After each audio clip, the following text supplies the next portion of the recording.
abirabure twari dufise imyemerere nko mu Burundi ngahe wacu twari dufise kiranga kiri umweru umwami ingoma yakagenda hari kubandwa hari guhamura hari gutongera ivyo byose byari imyemerere kugira ngo ubuzima bw'umurundi bugende neza iyo myemerere yasa n'indi myemerere y'abandi birabure hanze y'u Burundi Ondeto Wiriwingi yavukiye mu gihugu ca Sudan. Sudan izina kama yitwa Hoho ahantu bita Bergazer. Akwije imyaka hagati y'itanu n'imyaka ndwi yavuye i Bergazer ari kumwe na nyina wiwe arongowe n'umutama novuga mu Kirundi tumenyereye babita abapfumu ariko muri ya myizerere babita abavugisha n'umuvugisho yitwa Urudi wo muri Ethiopia amujana muri Uganda ahantu bita Kitgum arabatizwa ahabwa izina bamwita Ondeto Wiri.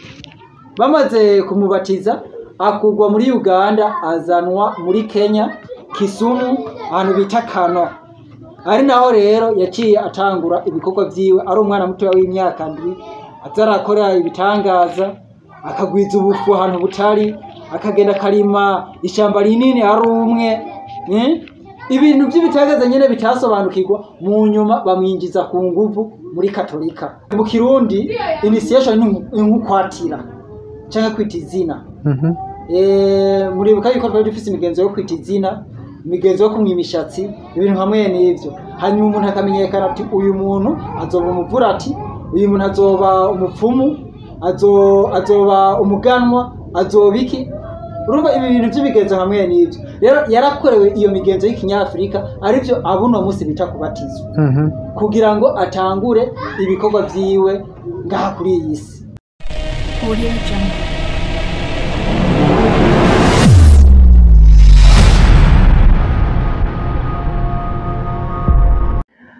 Bakunzi bacu mudukurikiranye hano ku Muntu TV nongeye kubaha ikaze nanone turi mu kiganiro umuntu abeho aho duserangura bimwe n'ibindi mu bijanye n'ibyo duhura navyo mu buzima bwa misi yose aho dufise byinshi bitandukanye ushobora kuba utazi ibikorwa hirya no hino ibiriho hakurya inyuma yawe nivyo tukuzanira mu guserangura muri kino kiganiro umuntu abeho.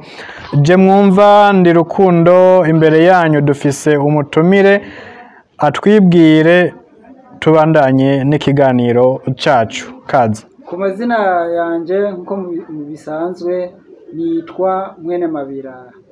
Ego. Urakoze cyane Mwene Mabira. Mwene Mabira tuguhaye ikaze kuri uyu munsi kugira ngo utuyagire ukubijanye n'imyizerere ihari. Dusanzwe tuzi imyizerere y'aba Protestant tukagira n'imyizerere ya Kiislamu tukagira n'imyizerere y'umwimerere isanzwe irimwo ukubandwa n'ibindi nk'ivyo. Hari ikindi gishasha uri butuganirire kuri uyu munsi kaza? Ego cyane gishasha kirahari ndetse bishasha ni byinshi. Ubwa mbere mpereye mu ntango gatoya nshobora kuvuga yuko abirabure twari dufise imyemerere nko mu Burundi ngahe wacu twari dufise kiranga kiri umweru umwami ingoma yakagenda hari kubandwa hari guhamura hari gutongera ivyo byose byari imyemerere kugira ngo ubuzima bw'umurundi bugende neza kwizera kwiwe. Iyo atongeye yarashobora kwivuna umwasi iyo abandwa yarashobora kwikura imikoshi iyo ahamuye yarashobora kuronka ico yipfuza akabisenga mu Imana y'u Burundi irangwa na kiranga kiri umweru. Rero iyo ugiye beyond rero no kuvuga iyo ugiye hanze y'ivyo usanga iyo myemerere yasa n'indi myemerere y'abandi birabure hanze y'u Burundi kuko iyo ugiye kwitegereza DNA ni ukuvuga amaraso y'umwirabure namwe iyo tubitandukanya ngo aba n'ubwoko ubu canke n'ubwoko buriya ivyo ni ibintu twebwe nyene twishiramwo ni nk'uko jewe mugerageje kunyitegereza fise akayobe ariko umuvukanyi wanje uzosanga yirabura rero jewe noca ndongora umugore afise akayobe ushobora gusanga no guma mvyara ab'inzobe bitebe bihinduke nk'ubwoko bw'abamabira ariko urya muvukanyi turumwe rero turumwe ariko twagiye tuja mu bihimba mu bice bitandukanye by'umugabane no hanze y'umugabane wa Afrika turaziye neza yuko mu Buhindi harimwo hari abirabure bitwa ba Dravidian abo twumva bitwa Red Indians muri Amerika originale yabo nabirabure mu Bushinwa muri Iburaya Maos nabirabure rero iyo giye imbere ngurabe imico yabo n'imigenzo usanga birabure bagomba kugira imigenzo isa ariko mu ndimi zitandukanye rero inyuma yaho abazungu baraje basanga turizera Imana nimba i Burundi twayise Imana ariko ugiye aho hakunya muri Tanzania harabayise ayandi mazina Mungu abandi bayita inde n'amazina menshi nuko ntayateguye ariko ndashaka kuyibuka Nzambe abandi bayita Nzambe abandi bayita Nyasaye Ubongo aya yose n'amazina y'Imana hari abandi bayise Orunde ugiye hangaho hejuru muri Nigeria n'andi mazina y'Imana rero abazungu bamaze kuza bagasanga dusenga Imana tuyisaba dufise uko tuyambaza ariko bivanye n'indimi nitwari nk'umuntu umwe kwasa n'abari batandukanye bariya n'umuryango ubu bavuga ururimi ukwabo bariya n'umuryango ubu bavuga ururimi ukwabo ariko ugaragaje kuraba imigenzo y'abarya na bariya ni imwe hariya Imana yitwa Imana sivyo hariya naho Imana yitwa Nzambe ucumengo basenga Imana zibiri zitandukanye rero abazungu byaraboroheye gushobora kudutandukanya rwose badushiriraho imipaka bamaze kudushiriraho imipaka baca baravuga bati ya Mana musenga ntabwo ari Imana y'ukuri iy'ukuri niyituzanye umwara baraza nawe azani yiwe oya dukwiye kuraba maka niho hari Imana aho niho dushobora kwitegereza iyo turiko turasenga ngo Imana itwumve tuteza kwiga icarabu kugira ngo dushobora gusoma Korani sindiyo suko bimeze tuca batuzanira ibintu tubona yuko bikayangana bitandukanye na bimwe original ibyacu twari dufise kumbure twebwe twari twakoresha isahani y'ikirende tugakata ikirende ugashobora kunyugwagwa ugashirako agatsima kawe ugafungura hanyuma umuzungu akiyazana isahani y'ibumba canke igikiyo ucubona neza yuko uyu aja kukubwira Imana yakoze isahani y'ibumba canke igikiyo ariwe asumba wewe wakoze isahani rivuye mu kimera rero tubona yuko Imana yazanye ubwenge bw'ikiyo ni nziza tuca turaheba ibyacu twirukira imyizerere ya kavamahanga iyo yabaye inzira ya mbere inzira ya kabiri harimo umugwi w'abarundi canke w'abanyafrika birabure batashimye kwiyunga n'iyi myizerere yindi icaciye kiyaba niki haciye haba ico bita torotire agahahazo nimba wari umunsi umushinga ntahe canke umuganwa wakubuga ubuganwa wirukanwe hanyuma uca ugirane baca bahashira uyundi uwo bahasize baca bavuga bati utemeye turakwica ibunduki inkoho nubwo tuzirindisha abarongozi bacu ntabwo ari uburinzi bw'iwacu twabuzaniwe na kavamahanga rero wiyumvire kavamahanga je akuzaniye ikintu uzorindisha umurongozi wawe agukoresha icagomvye kuko aja gukoresha icagomvye utemeye ko gukoresha icagomvye ica kurindisha akumariza ukiri ngaho gatoya utarabandanya no ku kibazo ko nakikubajije bisigura yuko twibagiye uburyo bwarinda abayobozi bacu twarabwibagiye ubugira kabiri twarahahajwe hariho ukwibagira uvyishakiye wibaza yuko hariyo ugenda ariho heza hariho no kuja mu bintu kubw'agahazo rero igice gito twaribagiwe ariko igice kinini c'umurundi canke abirabure muri rusangi twarahahajwe. Ushobora kumbaza ati twahajwe gute? Hariho ibirabuzima bw'umwana w'umuntu twatswe. Rero ibyo birabuzima bw'umwana w'umuntu twatswe hariho nk'indero twashyizwe mu mashure aho ushobora kubwirwa ngo hera mu gatondo gushaka ku mugoroba uriko uravuga igisabisho ca Mwaramutse Mariya. Ako saga hahato. Utakivuze igisabisho ca Mwaramutse Mariya neza ejo ushikira ku nkoni kuko uri umwana mutoya. Rero uko imyizerere yacu yagira atituka n'agahato karabayemo. Murakoze cyane. Rero inyuma y'ivyo harabayeho uwundi muntu aza avuga ati reka dusubire ku myizerere yacu akora ibitangaza. Ivyo bitangaza bamwe baravuze bati twarigishijwe n'umuzungu ko habayeho Yesu, kumbure uwu ni Yesu w'umwirabure, baramukurikira. Rero uwo muntu yaje akora ibitangaza bakamwita Yesu w'umwirabure, abazungu baramumenye bagerageza uburyo budasanzwe gucafuza ivyiwe.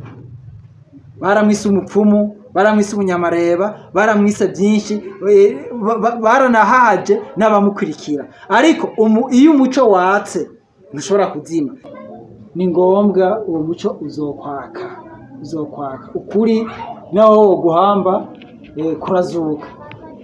Rero mu gutembera kwanje ndiko ragerageza kwitahura, nashoboye guhura n'inkuru numvise yuko inkoza ku mutima. Nitaho kwimenya. Nitayeho kwimenya gute? Nuko mu myizerere nari nigishijwe n'abavyeyi, nari nigishijwe yuko mu nzira ngereza zirishikara kuhoraho ari inzira Yesu Kristo yonyene. Narabona aho inka zituruka uteza kuhabona, narabona abisilamu. Nukuvuga kugira ngo uvuge ikintu bita Imana, nuko uvuga ubwisilamu cyangwa uvuga ubukristo. Hanze y'ivyo umuzungu yaragerageje kubifuta kabisa. Ibisigaye byasigaye ari ubupfumu, mareba iki. Rero maze kuba ntembera nsanga hari umuntu yakoze ibitangaza nka bimwe nsoma mu gitabo ca Bibiliya, nka bimwe numva byakoze mu yandi mahanga, ariko yirabura. Birantangaza cyane. Campitamwo kumenya iyo nkuru no kuyirondera. Ninde nawe rero? Uyo muntu yitwa Ondeto Wili. Ondeto Wili yatanguye akorera ibyo bitangaza mishegero rya Katolika. Imbere yuko tubwira aho yatanguye akorera ibitangaza, tubwire mu ncamake Ondeto Wili amamuko yiwe. Ondeto Wili ngerageje kwitegereza iki gitabo no kugisoma kubera ni inkuru nasomye ingene ndayibwirwa. Iki gitabo kivuga yuko Ondeto Wili winji yavukiye mu gihugu ca Sudan. Sudan izina kama yitwa Hoho, ahantu bita Belgazer. Akwije imyaka hagati y'itanu n'imyaka ndwi yavuye i Belgazer ari kumwe na nyina wiwe, arongowe n'umutama novuga mu Kirundi tumenyereye babita abapfumu, ariko muri ya myizerere babita abavugisha. N'umuvugisha yitwa Urudi wo muri Ethiopia. Amujana muri Uganda ahantu bita Kitgum, arabatizwa ahabwa izina bamwita Ondeto Wili. Bamaze kumubatiza akugwa muri Uganda azanwa muri Kenya Kisumu ahantu bita Kano. Ari naho rero yaciye atangura ibikorwa vyiwe, ari umwana muto w'imyaka ndwi azarakora ibitangaza, akagwiza ubufu ahantu butari, akagenda karima ishamba rinini ari umwe. Ibintu by'ibitagaza nyene bitasobanukirwa, mu nyuma bamwinjiza ku nguvu muri Katolika kuko akora ibintu bijanye n'ubumana. Atarabatizwa ubwa mbere uwo menya yitwa gute? Atarabatizwa ubwa mbere sishobora kumenya uko yitwa kubera iyo nkuru nta urayivuga, kuko inkuru yiwe yamenyekanye ari uko muvugishwa Urudi amukuye Kitgum akamuzana muri Kenya yitwa Ondeto. Ibandanya rero amaze kubatizwa akitwa Ondeto, yaciye azanwa muri Kenya. Ariko umubatizo novuga mu bintu by'ikinyafrika ntiwitwa umubatizo, witwa initiation. Muze mu Kirundi initiation ni nkukwatira cyangwa kwita izina. Muribuka yuko twari dufise imigenzo yo kwita izina, imigenzo yo kumwa imishatsi, ibintu hamwe n'ivyo. Hanyuma umuntu akamenyekana ati uyu muntu azoba umuvurati, uyu muntu azoba umupfumu, azoba umuganwa, azoba iki. Urumva ibi bintu by'imigenzo hamwe n'ivyo. Rero yarakorewe iyo migenzo y'ikinyafrika arivyo abuno munsi bita kubatizwa, kugira ngo atangure ibikorwa vyiwe ngaha kuri iyi si. Icamuzanye kinini cari iki?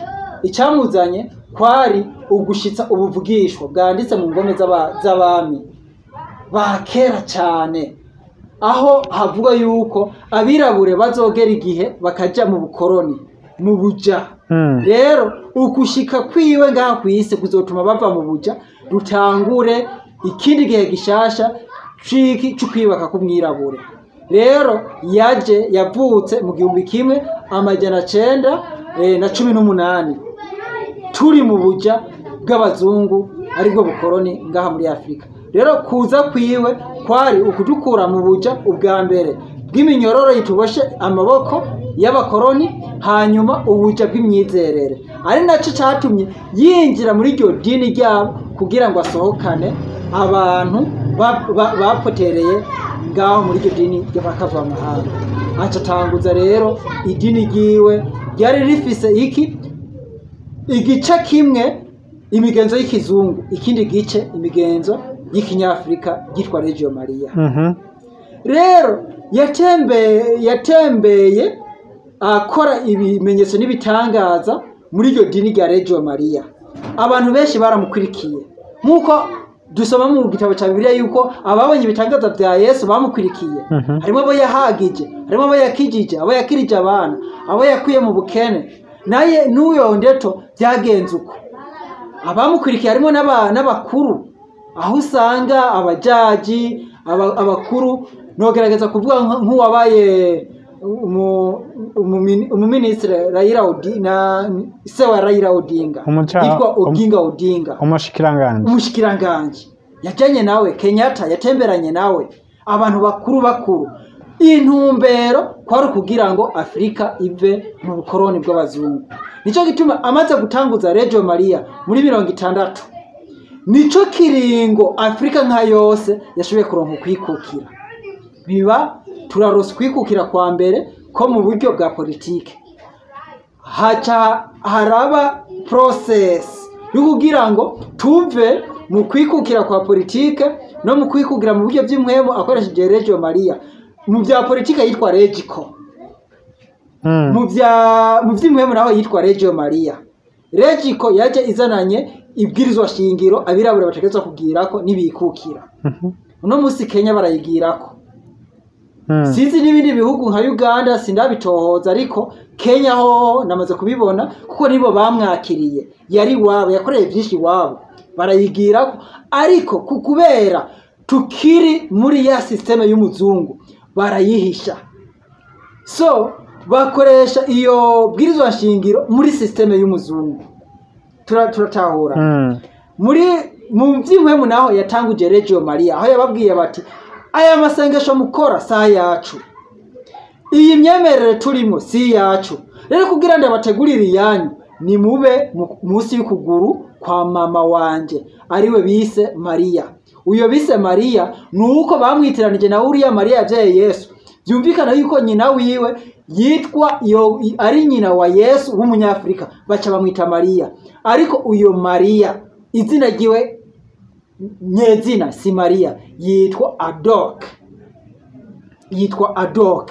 Ariko rero kubera bavuga bagerageza kuringanisha ibyazanywe n'abazungu nibi bice bishasha ondeto wiri winji azanye, bavuga bati uyu ni Yesu wabirabure, ubu nawe nyina wiwe ni Maria. None mu nyuma iyo Regio Maria byaje guhinduka irisangiza ivuye muri ca gice c'abazungu n'igice c'abanyafrika. Muri make ugerageje kwitegereza ukuntu ibintu bigenda, aho Imana igusize benshi bavuga bati sinshobora gusohoka. Rero amaze kubabwira ngo jya munsi y'ukuguru kwanje y'ukuguru kwa mama wanje Maria batanguye ico bita ministry. Rero iyo ministry barayibandanije, baboneyeho ibitagaza byinshi, bahigiye byinshi, baronse byinshi, babona neza yuko kuyisambura si coroshe. Rero Regio Maria irabandanya iri inusu ubukristo, inusu ubunyafrika. Inusu ugerageje kwitegereza ni amazina ya kikristo na Joseph, Abraham, iki ariko ugerageje kuraba ingene batwara amasengesho yabo, iyindi nusu n'ubunyafrika. Ivyo twokwita nk'ubupfumu. N'ubu barabikora. Inyuma yaho rero niho rero Ondeto yavuga uti ubu rero harageze huko tuza tukaba abanyafrika nyezina. Aca tuma umumama yitwa Akote Nanga. Uyo mumama amaze kumutuma agenda muri baba Regio Maria, bamwe bafise inusu ubukristo, inusu ubunyafrika, imyizerere gikristo nusu, imyizerere kiafrika nusu. Ubu rero Ondeto Wili yatuzaniye iwacu ingere dukwiye gusenga nk'abanyafrika, amazina y'ikizungu tuyahebe, amarozari nizo yawe amarozari ya katolika tuyahebe, amakanzo tuyahebe, dutangure urugendo rusha nk'abanyafrika.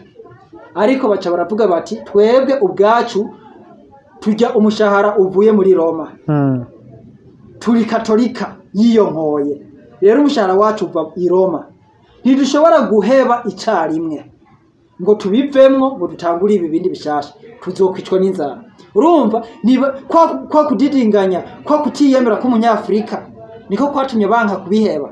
Rero iyo mumama aca hitamo gutanguza iyindi urundi rugendo rushasha witwa Yekomtiere. Amazina y'ikinyafrika, Imana mu kinyafrika, abamarayika babirabure, twongera dusenge mu izina ry'umunyafrika Ondeto, hanyuma tumwizere nk'Imana ya basokuru na basokuruza. Rero ico ngomba kurangirizaho ni iki? Ndagera kurangiza. Ngomba kurangiza uko jewe maze kuvyiga nkaraba ukuntu ivyo bintu byubatswe. Uyo mumama yabizanye akoresheje iki gitabo, nkasoma iki gitabo neza, nabonye neza yuko turonse karyo keza ko kuronka izina rihuza abirabure bose, nk'uko Yesu Kristo yahuje abazungu bose, Muhammad ahuza abarabu bose nk'uko ubwoko bwabo buri, Krishna ahuza abahindi bose nk'uko amoko y'abatandukanye. Nabonye amahirwe yo kuronka izina rituhuza twese nk'abirabure Ondeto uko amoko y'abirabure bitandukanye, kugira ngo dushobore kubaka ubuhanga mu izina rimwe riduhuza twebwe twese nk'abirabure, ku buryo umuzungu atazosubira kuza kudukoloniza avuga ati iri niryo zina ry'inkomezi, atazosubira kudutandukanya ati wewe uvuga Imana, uri yavuga Nyasaye, uri yavuga Obongo, uri yavuga Nzambe, tube tuvuga izina rimwe. Rero iryo zina Ondeto rifise ubushobozi bwo kutunganisha twese abirabure mu buryo bw'inkemo.